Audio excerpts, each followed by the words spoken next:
সমুদ্র দাপিয়ে বেড়ানো বিশাল সব জাহাজ খেয়াল করেছেন কি এদের নিচের অংশটা সবসময় কেন টকটকে লাল রঙের হয়? আপনি যদি ভেবে থাকেন এটা শুধুমাত্র সৌন্দর্যের জন্য তবে আপনি ভুল। মূলত এই লাল রঙের আড়ালে লুকিয়ে আছে জাহাজের প্রাণ বাঁচানোর এক অদ্ভুত কৌশল। কি সেই রহস্য? সেটাই জানবো আজকের এই ভিডিওতে। চলুন শুরু করা যাক।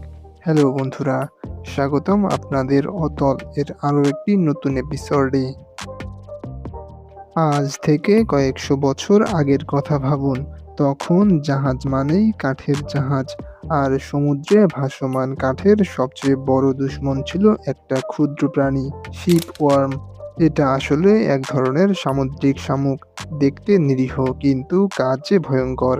এই প্রাণীটা কাঠের ভেতরে ঢুকে যায় চুপচাপ, কোনো শব্দ নেই, বাইরে থেকে বোঝার উপায় নেই। ভেতরে ভেতরে সুড়ঙ্গের পর সুড়ঙ্গ কাটতে থাকে যতক্ষণ না পুরো কাঠামো ভেঙে পড়ে।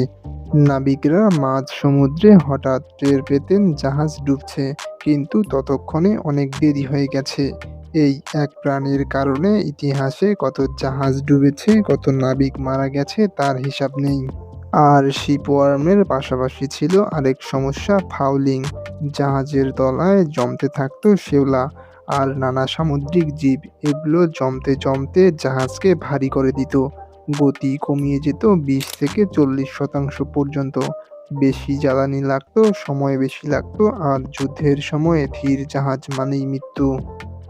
মানুষ স্বভাবতই হার মানে না। প্রথম চেষ্টা করছিল গ্রিকরা, জাহাজের তলায় সীসার পাত লাগানো শুরু করলো। সীসা বিষাক্ত, তাই অনেক জীব কাছে ঘেঁষত না। কিছুটা কাজও হলো, কিন্তু সমস্যা হলো অন্য জায়গায়। সীসার পাত আটকাতে লোহার ব্রেক লাগানো হলো, আর লোনা পানিতে সীসা আর লোহা একসাথে থাকলে শুরু হয় গ্যালভানিক করোশন, মানে রাসায়নিক বিক্রিয়ায় লোহা দ্রুত গলে যায়। ব্রেক গলে গেলে পাতও পড়ে যায়, তাই এই প্রক্রিয়া ব্যর্থ। এরপর 1700 শতকে ব্রিটিশ রয়্যাল নেভি এলো নতুন আইডিয়া নিয়ে, তামার পাত। 1761 সালে প্রথম পরীক্ষা, ফলাফল অবিশ্বাস্য। তামার সংস্পর্শে শিপওয়ার্ম বাঁচে না, শেলাও আটকায় না, জাহাজ দ্রুত চলে, বেশি দিন টেকে। রয়্যাল নেভির সব জাহাজে তামার পাত লাগানো শুরু হলো। সামরিক সুবিধা এতটাই বেড়ে গেল যে ইংল্যান্ডের শত্রুরা হতভম্ব হয়ে গেল। ব্রিটিশ জাহাজগুলো এত দ্রুত কেন? তামা জাহাজের প্রথম অ্যান্টি ফাউলিং উপাদান হিসেবে পরিচিত পেল, কিন্তু সমস্যা একটাই, দাম। তামা ছিল ব্যয়বহুল, ছোট জাহাজের মালিকদের সাধ্যের বাহিরে। এরপর এলো শিল্প বিপ্লব, 1840। এরপর কাঠের বদলে এলো লোহা, তারপর ইস্পাত। শিপওয়ার্মের সমস্যা গেল, কিন্তু নতুন শত্রু এলো মরিচা। লোনা পানিতে ইস্পাতকে ধীরে ধীরে খেয়ে ফেলে। এখন দরকার এমন কিছু যা একসাথে মরিচা আটকাবে এবং সামুদ্রিক জীব মারবে। 1863 সালে আমেরিকায় একটা ফর্মুলা বের হলো। তামার একটি যৌগ কিউপ্রাস অক্সাইড আলকাত্রার সাথে মিশিয়ে তৈরি হলো একটি পেইন্ট।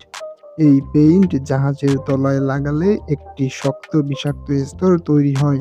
শিপওয়ার্ম সেই স্তরে লাগা মাত্রই মারা যায়, যার ফলে এটা কার্যকর, সাশ্রয়ী এবং টেকসই। আর কিউপ্রাস অক্সাইডের স্বাভাবিক রং গাঢ় লাল। কেউ লাল রং বেছে নেয়নি, রাসায়নিকটাই ছিল লাল। জাহাজের তলা লাল হয়ে গেল প্রয়োজনের কারণে। আর একটা বোনাস সুবিধাও ছিল, যেখানে পেইন্ট উঠে যেত সেখানে সাদা দাগ দেখা যেত। নাবিকরা বুঝতে পারত কোথায় আবার রং করতে হবে। এই পেইন্ট দ্রুত সারা বিশ্বে ছড়িয়ে পড়ল, জাহাজের তলার রং হয়ে গেল লাল। কিন্তু গল্প এখানে শেষ না। বিংশ শতাব্দীতে জাহাজ হলো আরো বড়। বিশাল cruise ship, tanker, container ship. আর বড় জাহাজে ফাউলিংও বড়। একটা বড় কন্টেইনার শিপে টন টন শেওলা জমে জাহাজের জ্বালানি খরচ বাড়িয়ে দিতে পারে 40% পর্যন্ত। প্রতি বছর কোটি কোটি টাকার ক্ষতি। তাই পেইন্টে যোগ করা হলো আরও শক্তিশালী রাসায়নিক টিবিটি।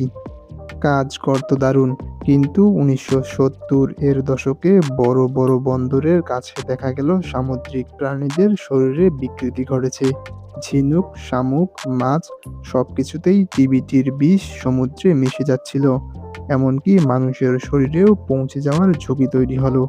2008 সালে টিবিটি যুক্ত পেইন্ট সম্পূর্ণ নিষিদ্ধ হলো। কোম্পানিগুলো ফিরে এলো পুরনো কিউপ্রাস অক্সাইডে, আবার সেই লাল। বিজ্ঞানীরাও বসে নেই, হাঙরের চামড়ার গঠন অনুসরণ করে নতুন কোটিং বানানোর চেষ্টা চলছে। কারণ হাঙরের গায়ে কিছু আটকায় না। আল্ট্রাসাউন্ড আর ইলেকট্রিক ফিল্ড দিয়ে জীব তাড়ানোর পরীক্ষা হচ্ছে। ন্যানো টেকনোলজিও নিয়ে কাজ চলছে, কিন্তু প্রতিটা আইডিয়া এসে আটকে যায় দুটো দেয়ালে: খরচ আর স্থায়িত্ব। তাই আজও পৃথিবীর সব সমুদ্রে ভাসমান জাহাজের তলায় সেই একই রং, লাল। তাহলে উত্তরটা সহজ, জাহাজের তলা লাল কারণ কেউ লাল রং পছন্দ করেনি। শত শত বছর ধরে সমুদ্রের বিরুদ্ধে লড়াই করতে করতে মানুষ যে রাসায়নিকটা খুঁজে পেয়েছিল সেটার রঙই ছিল লাল। আর সেই লাল রং আজও বদলায়নি, কারণ সমুদ্র বদলায়নি, শত্রু বদলায়নি, আর সমাধানও। তো বন্ধুরা, আজকের ভিডিওটা এই পর্যন্তই। ভিডিওটা ভালো লাগলে লাইক করতে পারেন। আর আপনি যদি এরকম রহস্য, রোমাঞ্চকর আর ইন্টারেস্টিং ভিডিও দেখতে পছন্দ করেন তো চাইলেই আমাদের চ্যানেলটি সাবস্ক্রাইব করতে পারেন। দেখা হচ্ছে পরবর্তী ভিডিওতে। এতক্ষণ পর্যন্ত সাথে থাকার জন্য ধন্যবাদ।